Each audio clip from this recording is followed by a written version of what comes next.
Hi, friends. How are we doing? Today, we continue our series studying the Gospel of John. And this morning, we pick up at the beginning of John 9. Before we begin, I should probably point out that today I'm trying really hard to make my voice sound cool. No, actually, I think there's been a bug that we've been passing around as a family. So not only did my wife lose her voice, but I am too, and you will probably hear me lose it during this message. It's happened at every single one of our weekend services. And so I will apologize to you in advance. Before we return to John's gospel, let's invite God to speak. Lord, some of us walked in full of faith. Others came full of doubt. Most of us came bearing both. So I pray today you'd speak to us, even if you don't answer every question. Lord, I pray today you do something better. Give us a sense of your presence with us.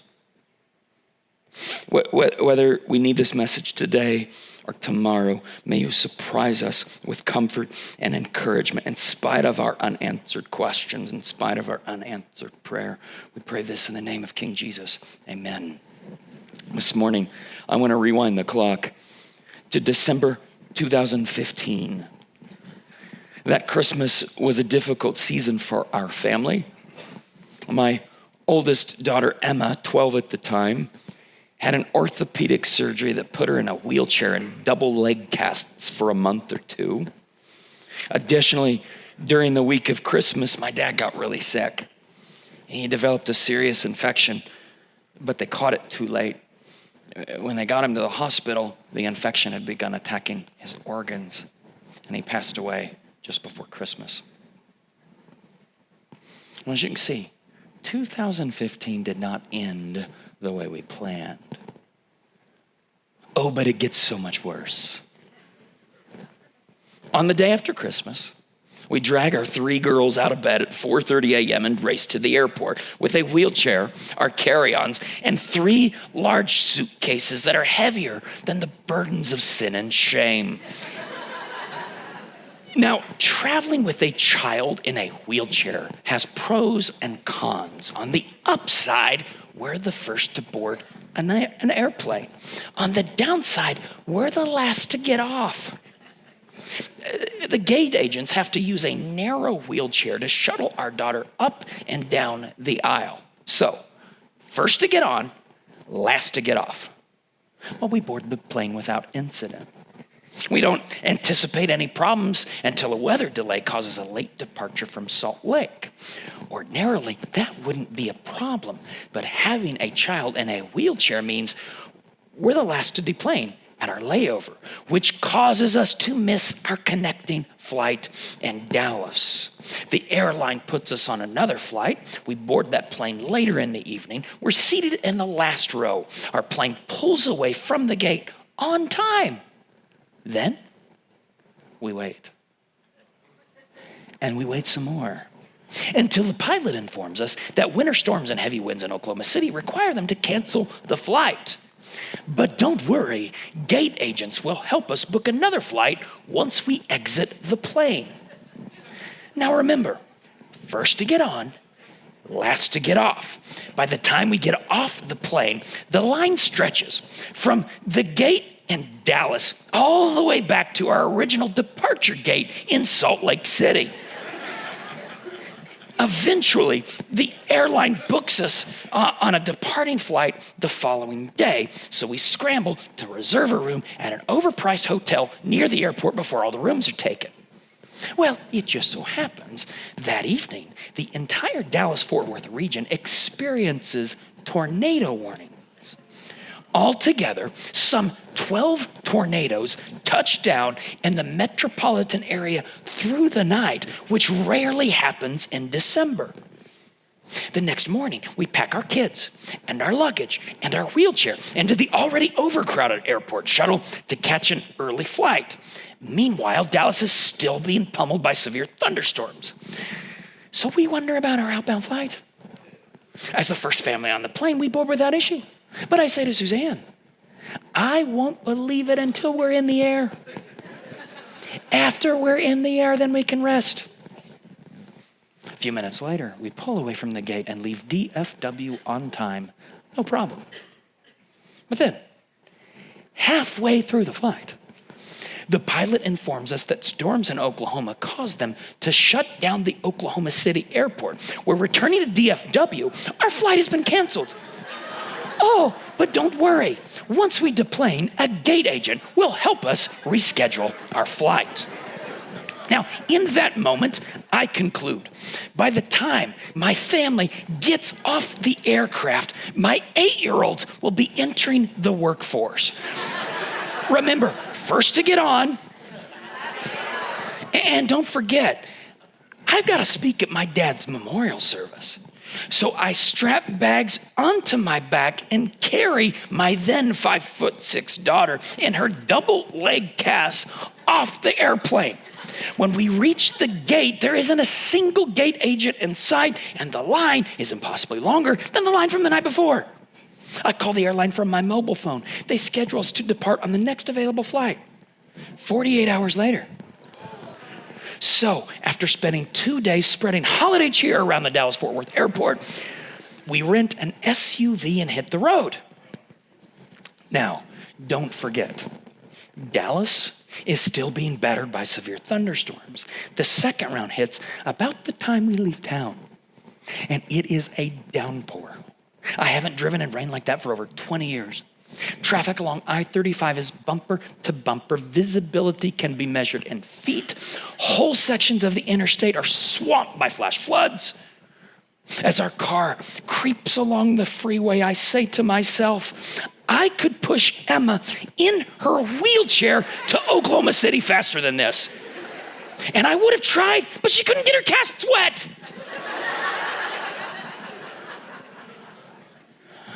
The heavy rain continues as we cross the border into Oklahoma City, where it turns into freezing rain. Oh, good times. Hours of white-knuckle driving. We reach Oklahoma City, where we stop at the airport. You see, they told us our luggage went on a flight ahead of us. It will be waiting for us at baggage claim in Oklahoma City. Well, 2 of the 3 bags are there. We're just missing the bag with all the clothes for my wife and my preteen daughter in a wheelchair. I fill out the paperwork for the missing bag with the love of Jesus, and I drive to our hotel. When we finally drag ourselves and our bags and our twins and our daughter with the wheelchair into the room, we experience an earthquake. I'm not kidding. It was a 3.5 magnitude earthquake. I've never been in an earthquake in my life. I wake up early the next morning to go to a local coffee shop to meet with Jesus and put my soul back together. But I go into the parking lot to find that overnight, my hometown experienced an ice storm. Have any of you ever been in a Midwest ice storm? There was an 1.5 inch layer of ice on every car and every road in the metropolitan area. Question: do you think my rental car came equipped with an ice scraper? Over the next couple days, we experienced multiple earthquakes and aftershocks, including 4.2 and 4.3 magnitude earthquakes. But the high point of the trip is when I get a call from my father-in-law here back in Salt Lake. Troy, I'm so sorry. Your basement has flooded. I expected a plague of frogs by midnight. Seriously. When you go through so much so fast, you start to ask questions. Who sinned and incurred God's judgment? Was it you in the wheelchair?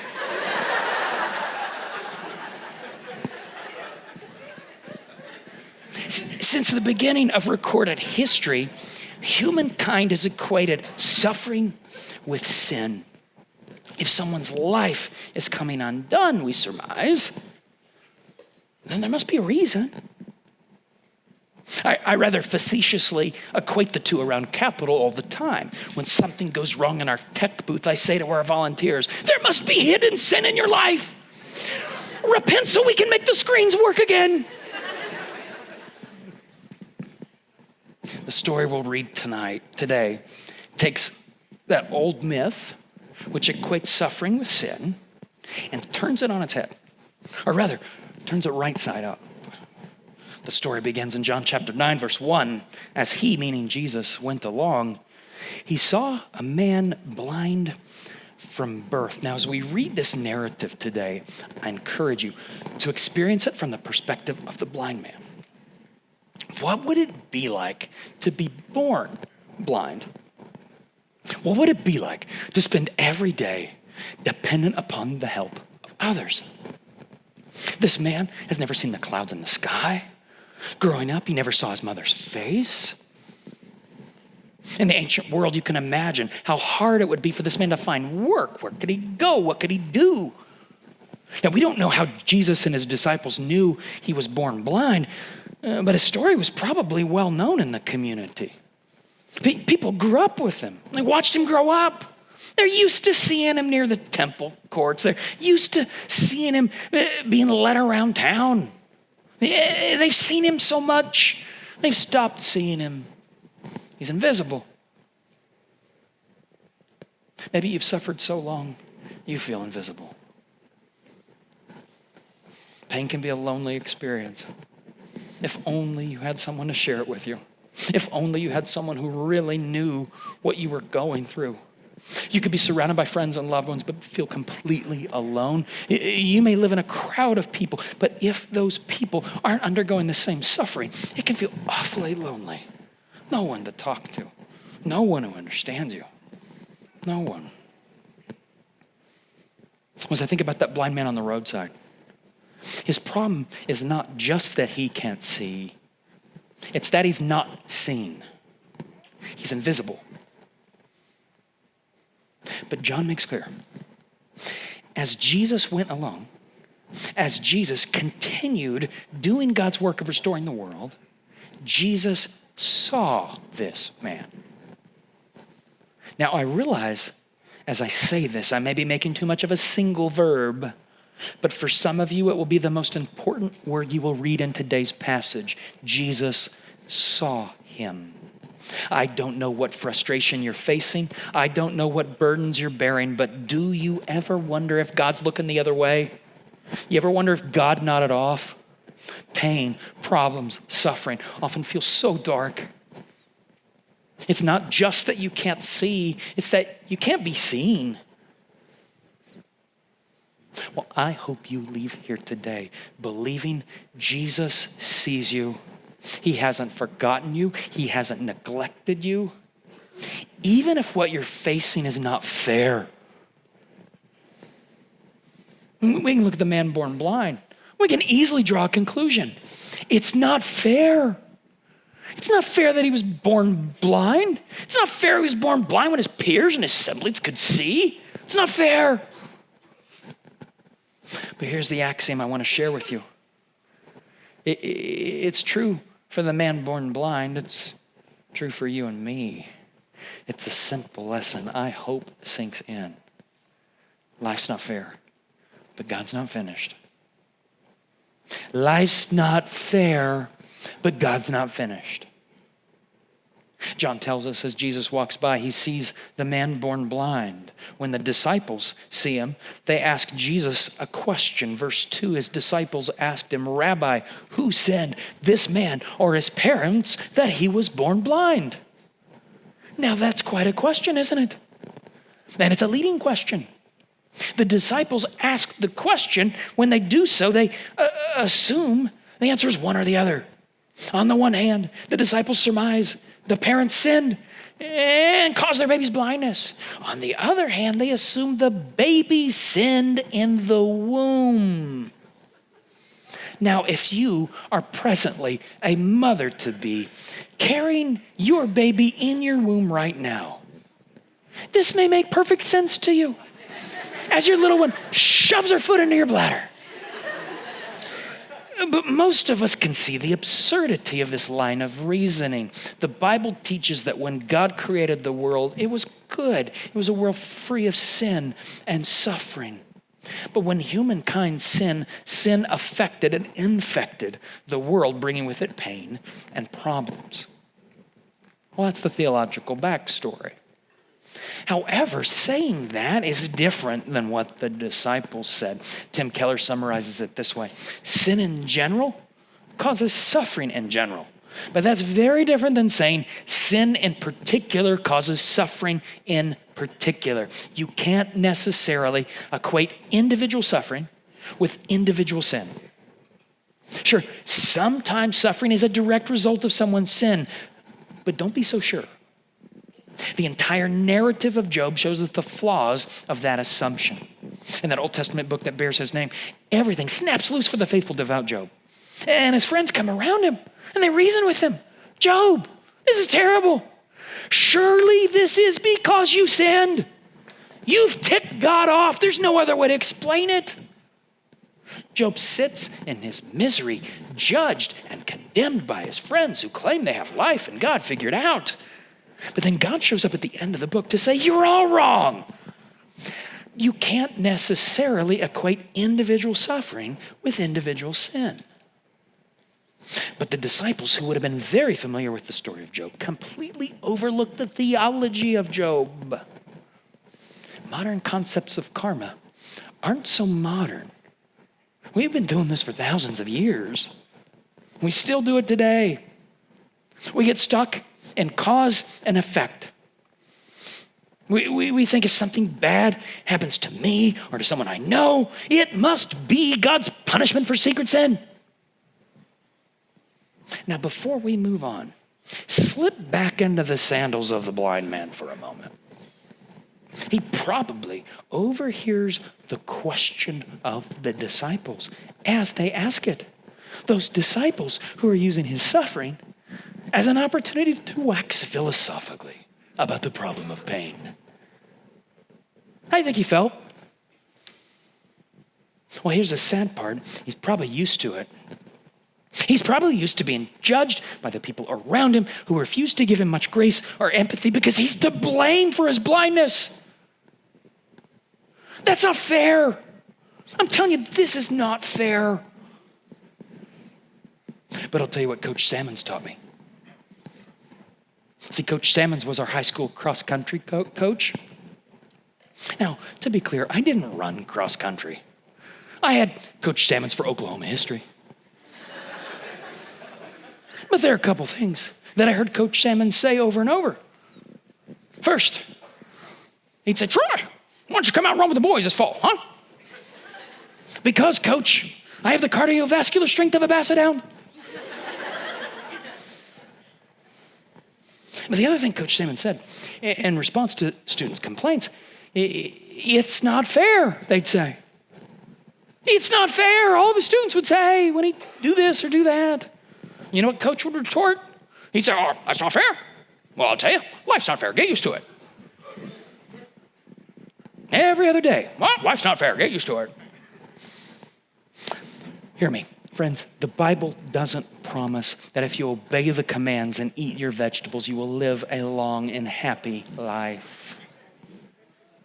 But this arc of John's gospel teaches a corollary to the Coach Salmons principle. Life's not fair, but God's not finished. Life's not fair, but God's not finished. What's happening to you or around you may not be fair, but God sees you and hears you. He's working when you can't see him working. He is doing stuff in the dark. In fact, as you'll see in a moment, he has come into our dark world to turn on the lights.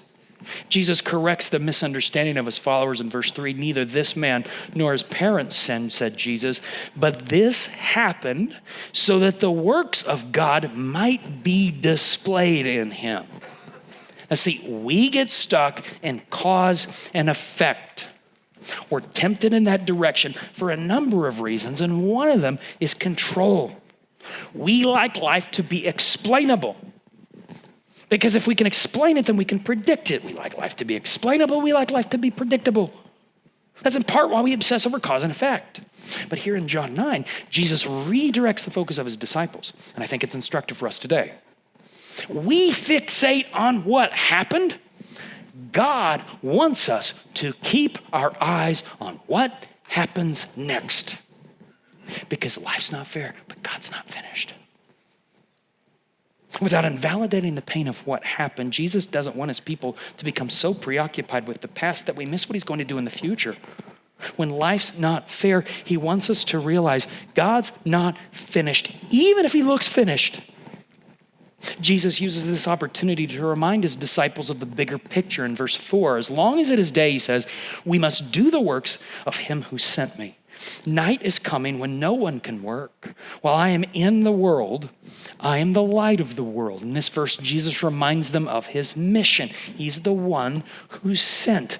But they're taking part in this work too. They've got to do God's work as well while it's still daylight.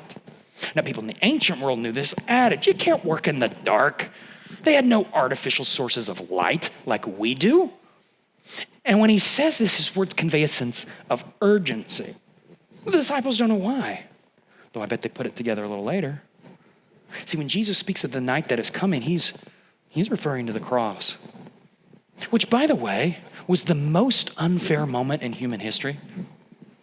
Think about it.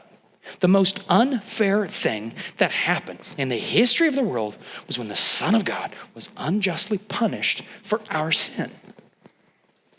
And we'll see this later in John's gospel when his faithful followers see him crucified. They can't make heads or tails of it. They don't see God working on the cross. They see life's unfairness. Now, the fact of the matter is, they couldn't be more wrong. God was actually doing his best work on the cross when it looked like he wasn't even present. This subtle allusion to the cross is a not so subtle reminder. Life's not fair, but God's not finished. My friend, you could take that to the bank. Life's not fair, but God's not finished. Jesus says, I am the light of the world. And what he's about to do is a sign.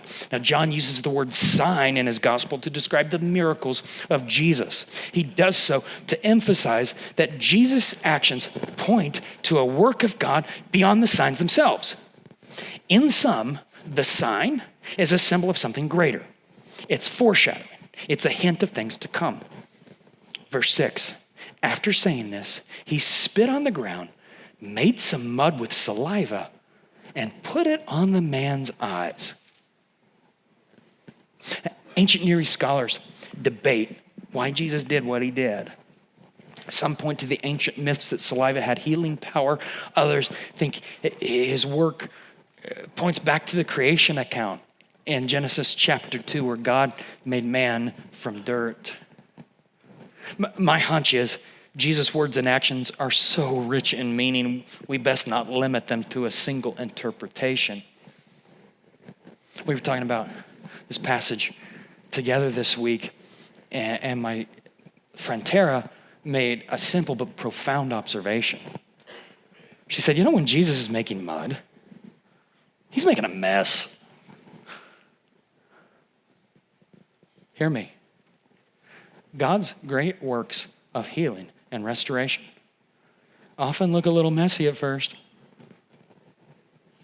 Is your healing process looking a bit messy right now? Often I found God is doing his best work of new creation when it looks like he's just making a mess. Here's another observation from the passage. Did you notice? The blind man hasn't said a word. Not a word. Often in the Gospels, we find people who need healing clamoring for Jesus' attention. Not here. Here, we find a guy minding his own business when Jesus starts rubbing mud on his face. You know what that sounds like to me? You might have just thought, assault. No, you know what that sounds like to me? Grace. How God, in his grace, interrupts our darkness with his light. Now, there's clearly deep spiritual meaning in the experience of the blind man with Jesus. We'll say a lot more about that next week. But for now, let me ask you, does it feel like you've been minding your own business, but Jesus has come along and started rubbing mud in your eyes? If you look at it from the wrong angle, you might think he's being mean. But what if he's restoring sight to the blind? What if he's turning on the light? Verse 7, go, he told him. Wash in the pool of Siloam. This word means sent. Jesus sends the man to wash off the mud. He sends him to a particular pool located nearby. Now, it is from this pool they drew water for the Feast of Tabernacles. And the pool's position near the temple indicates it was used for ritual bathing to cleanse from impurity before entering God's presence and the temple. Now, again, the passage is laden with symbolism, which we'll see next week. But for now, just note, the guy still doesn't say a word. He doesn't profess faith in Jesus. He simply does what Jesus says to do and waits to see what happens next. Now, I wonder if that is instructive to anyone listening right now. You're wondering if you could take Jesus at his word. You're wondering if you can trust Jesus with your life. Maybe this is your first step of faith, simply doing what Jesus says and watch what happens next. Verse 7. So the man went and washed and came home seeing. This may be one of the most understated passages in John's gospel.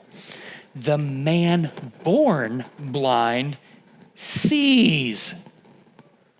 What would that have been like? What did he say? What did he feel? John doesn't tell us. I imagine the guy looking up at the sky. Oh, that's blue. You guys have been talking about blue. I didn't know what blue was. That's blue. I get it. I get it. What would this moment have been like? What does this miracle mean? And why did John include it in his gospel?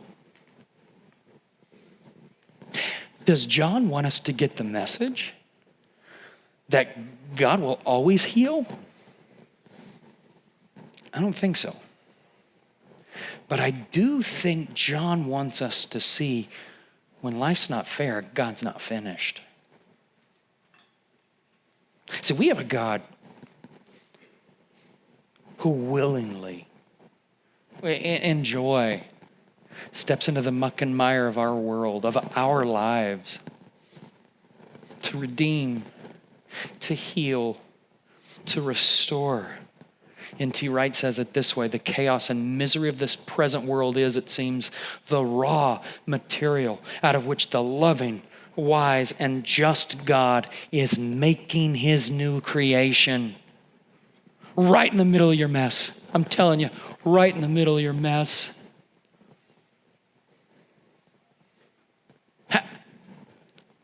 How might God want to use your suffering to show the world who he is? Oh, I hope it's through restoration. I hope it's through healing. I hope he redeems you and relieves you quick, right now. I pray you can get past your suffering as soon as possible. But I know from reading the scripture, that's not always how God works. The Apostle Paul, who arguably had it in with God, he had an inside track.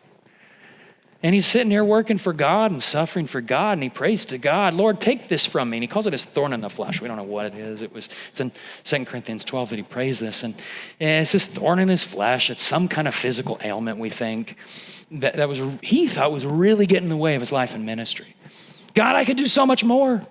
I can move further, faster. If you just take this from me. And he prayed and prayed and prayed. And God never responded until he did. And you know what he said? No. That's what God said. God said no, but he said, here's what I'm going to do, Paul. I'm going to show the world my strength through your weakness. Well, that's interesting. I got to wonder, how might your suffering show the world who who he is. Now see, when you think like that, you got to recognize there's more going on. When you see your suffering, and I'm talking everything from a bad year to a bad decade. When you see your suffering, you got to recognize there's more going on. Who knows how God might use you? Who knows how God might reveal himself to the world? Think about this bloke. He's been blind all his life. On a random roadside in Jerusalem, encounters Jesus. His life is changed. And here we are some 2,000 years later talking about him in a message on the other side of the world. By the way, back then, that guy had no idea there was another side of the world. But 2,000 years later, his story is still impacting the world for good, for God. How might he use your story? There's a passage we talk about a lot as followers of Jesus, and rightly so. It's Romans chapter 8, verse 28. It says, we know that in all things, God works for the good of those who love him, who have been called according to his purpose. In all things, God works for the good. Paul writes about a God who's always working, sometimes behind the scenes, sometimes completely unseen, but always working to bring about his good purposes for his people. In all things, God works for the good. Now, that's different than saying everything is good, because clearly not everything is good. However, circumstances, whether good or bad, whether perfect or painful, every circumstance can be redeemed by God for good. Think for a moment about the darkest season of your life. It may have been 20 years ago. It may have been 2 days ago.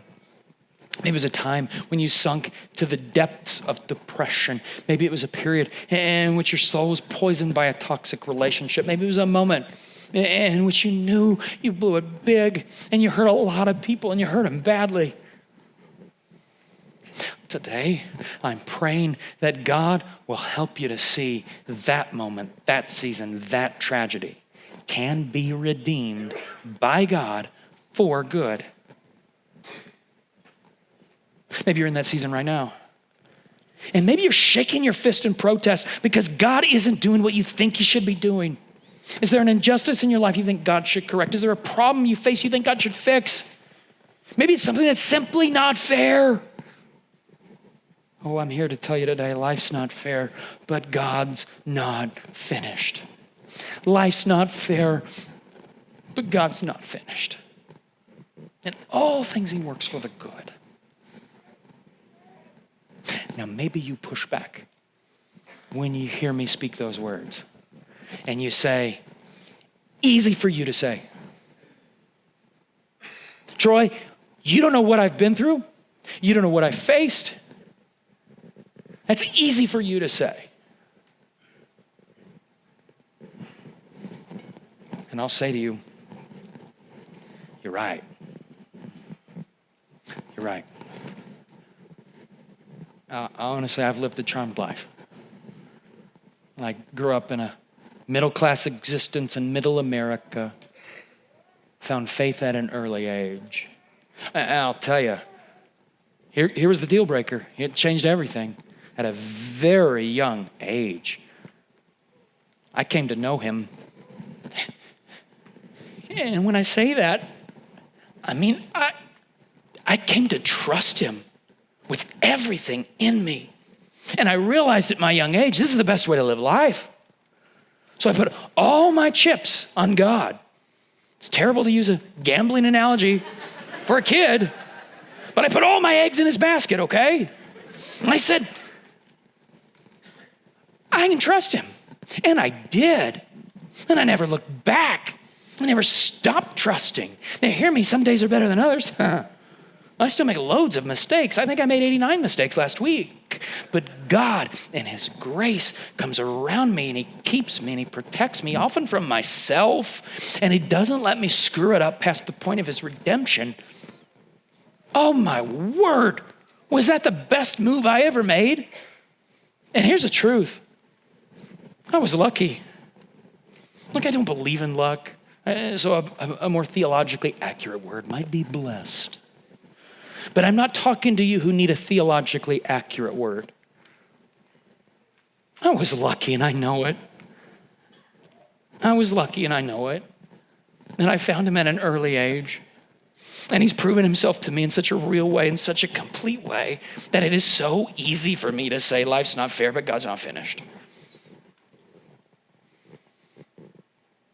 That being said, it doesn't mean I'm wrong. And it's just my story. It's just my story. But I want you to hear it. You can trust him. All the unfair things that you've experienced. Oh, as hard as it is to believe he's not finished. As hard as it is to believe he's not finished. Maybe this weekend you are left reeling because God's plan is not yet clear. How will the answers arrive? Oh, where will the money come from? When will the hurting stop?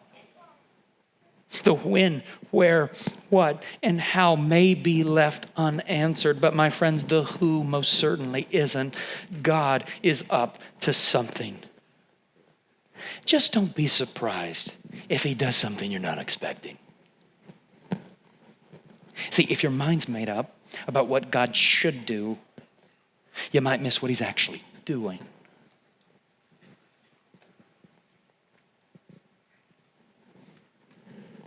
He's not finished. He's not finished. Let's pray. Lord, first I pray for my friend listening to this message who is facing an unfairness that feels unbearable.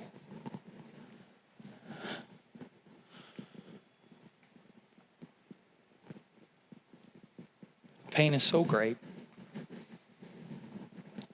Maybe it's the darkness of depression. Maybe it's the despair of divorce.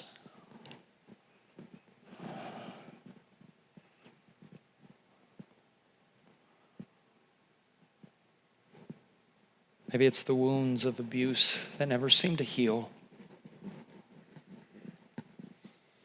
Maybe it's the grief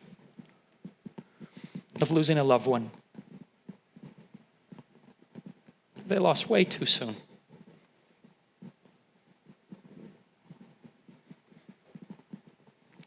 Lord, in this moment,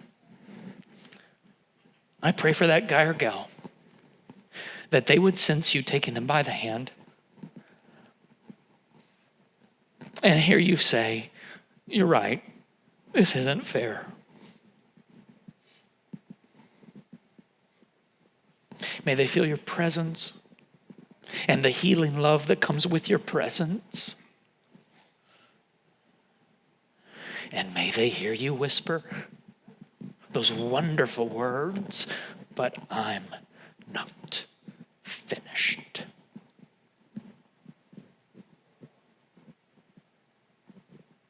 I pray for the young person who's listening to this message and they're in an early stage of life, just trying to figure out life and love and friendship and faith. Oh God, would you show them the utter logic, the ridiculous opportunity they have to put their hope and trust in you? Not just for the life after this life, I'm talking about for this life. That your way is the better way. Your way to live is the better way to live. And they can live this life with faith and hope. That changes everything. They can participate in what you are doing in the world, bringing heaven on earth, bringing up there, down here. It's the better way to live. I pray they open their eyes to see that in the midst of all of their problems and their pain and their drama, their despair. May they put their hope in you, even at this young age. I pray for the individual here who's been around the block a time or two, a little further down the field, maybe toward the end of their life. And they walked in believing the myth, you can't teach an old dog new tricks. God, I pray you teach him a trick. And that trick is trust. May they put their trust in you.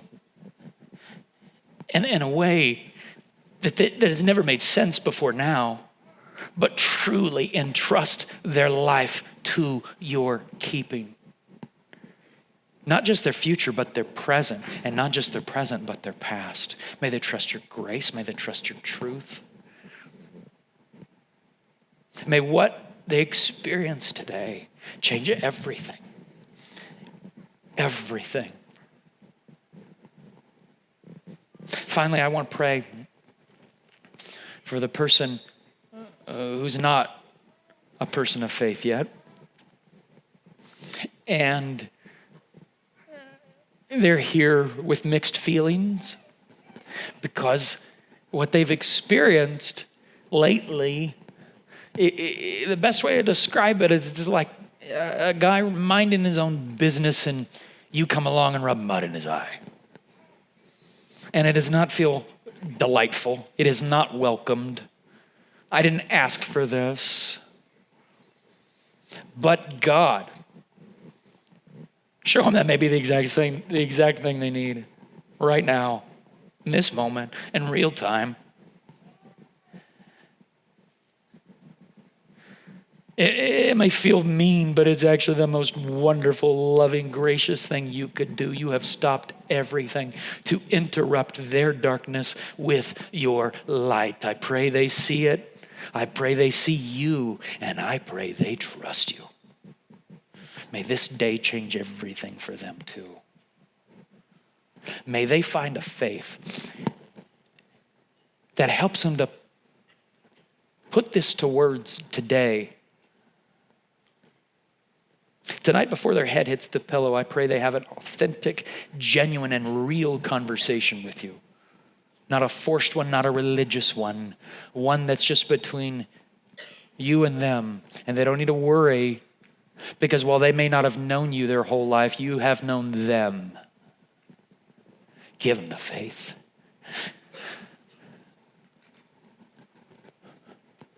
Give them the faith to put their trust in you.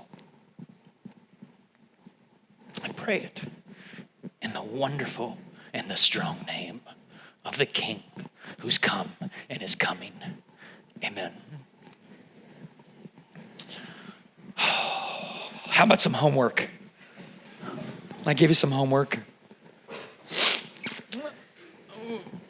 I got 2 assignments for you today. And I'm telling you, before they are displayed on the screen, it ain't Shakespeare, okay? Paul and I were talking about what homework should we give them for the week, and we bounced some ideas off of them. Now, I must, when I reference Paul, I should make clear the drivel that you're about to see on this screen is utterly my own doing. Here's the first assignment. You ready for this one? Hang around Jesus. I mean, that's deep, right? Well, let me tell you what I mean. Let me tell you specifically who I'm talking to. I'm talking to those of you who don't know him yet. Think about it like this. The blind bloke in John 9, man, that dude was just in the right place at the right time, wasn't he? What I'm telling you to do is get yourself in the right place at the right time. Take a little ownership of this. Be intentional about it. And I know I'm using a metaphor here, hang around Jesus. How do you do that? Well, here's one way. Okay, ready? Brace yourself. Come to church. Oh, wow, from a pastor, of all things. But no, seriously, make it a priority, make it a habit, come to church. Now, when I say that, this is not a legalistic decree. You need to come to church. But you need to come to church. And when I say that, I don't mean so you can get your Jesus buck checked and, you'll earn your way to heaven. Oh my word, no. I'm saying there's something powerful about being in a community of people who are learning together how to do life from Jesus. Something happens. And when you're around people who are learning together like this, you are hanging around Jesus. Jesus told us himself. He said, where 2 or 3 are gathered together in my name, yeah, I'm there too. Come to church. Join a small group. We talk about small groups all the time. We've got small groups, we've got community groups, we've got all kinds of things that you can dive deeper into and begin to develop spiritual friendships with people. I know we talk about it all the time. I promise you, I'm going to keep talking about it because it's so important. We've found spiritual friendships a deal breaker. You want to thrive in the spiritual life, you have got to develop spiritual friendships. If you're interested, fill out a connection card. Tell us you're interested in a small group or getting connected. We want to get you connected. Drop it in the offering bucket. Send us an email, info@capitalchurch.com. We'll get you connected, okay? Here's another way to hang around Jesus. Read the Bible. Read the Bible. Now, I know the Bible's hard to understand. And hear me, the moment you start reading it, there will be loads of things you won't understand. Really. You'll be all right. But there's something about that book. Yeah, I know it was written for an ancient time and an ancient audience, but there is a reason humankind has clung to it for thousands of years, because there's something about it that God reveals himself to it. And we've seen that in countless cultures over the centuries. God reveals himself through the book in a unique way. I know he speaks in lots of different ways, but man, does he speak through the Bible. That's why I teach from it every week. So I'm going to challenge you to read the Bible. Maybe start in the New Testament. Start in the Gospel of Matthew. It's the first book of the New Testament. Or Mark, or Luke, or John, this 4th book that we're studying. And just begin to acquaint yourself with the teaching and the life of Jesus. Hang around him. See what happens. Before I get to the second assignment, let me set it up a little. When I think about that passage in Romans 8, and I think about how God works in all things for the good of those who love him, I kind of like to try to speculate. What is God doing? And so I extrapolate ideas. When I'm in suffering and I don't understand what's going on, I start to think, I'm like, well, maybe God's doing this, or maybe God's doing that. And I come up with all these ideas of what God might be doing. Now, that's a good thing. It's fine. It helps me to, I'm trying to increase my God awareness. Maybe he's going to be over here, or maybe he's going to do that. Great. This is all great. However, brace yourself for the unexpected. Brace yourself for the unexpected, because he may do something you're not ready for. You can trust him. Life's not fair, but he's not finished. Don't assume you're going to see what he's doing when he's doing it. You may not figure it out until later. Heck, you may not figure it out until much later. But I'm telling you, you can trust him. Several weeks ago, we're working through a series with a really dumb title. Remember the series called SCO? Well, in the middle of this series, I recommended a book to you. And the book's title is Streams in the Desert by L.B. Kalman. Now, this is a daily devotional, just a quick, something that you can read that'll get you connected to God. She references some passages from the Bible and gets you to think. And it's particularly written for people in the context of suffering, which, by the way, is most of us. Well, here's what happened.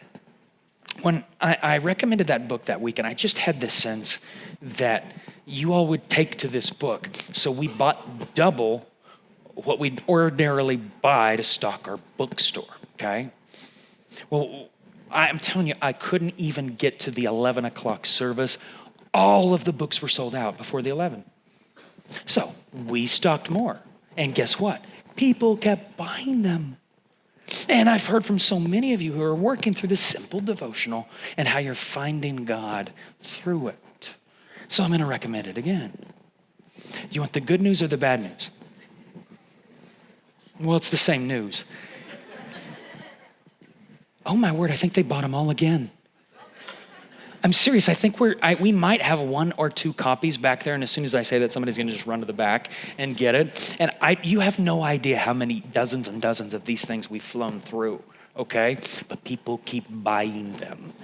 And guess what? We will keep buying them, and we'll stock more this week. But order one for yourself. You can drop ship it on Amazon or wherever you'd like. If you like digital books, you can download it on a Kindle app or wherever you get books. It's available. And what I'm going to tell you is it's a simple way to connect yourself to God. I am so sorry. I really thought I overbought the books, and they were going to say to me, oh my word, Troy, really? Why'd you buy that many? That's what I expected everyone to say. Clearly, I was wrong. So thank you for your grace. We'll get more next week. Here's a verse for the week, Romans 8:28. The image you see on the screen along with the following graphic will be available for you to download from our website, so be watching for them. Please stand with me.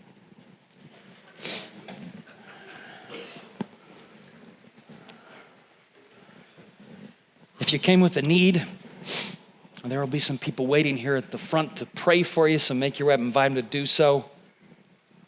And again, I want to thank you for your grace in listening to this sermon with this voice. How many of you are thinking, yeah, but Troy, that is a sexy voice, even though pastors shouldn't say sexy? Here's my prayer for all of you. When life's not fair, when life's not fair, may you find the faith to recognize God's not finished with your story. Thanks for coming. Grace and peace.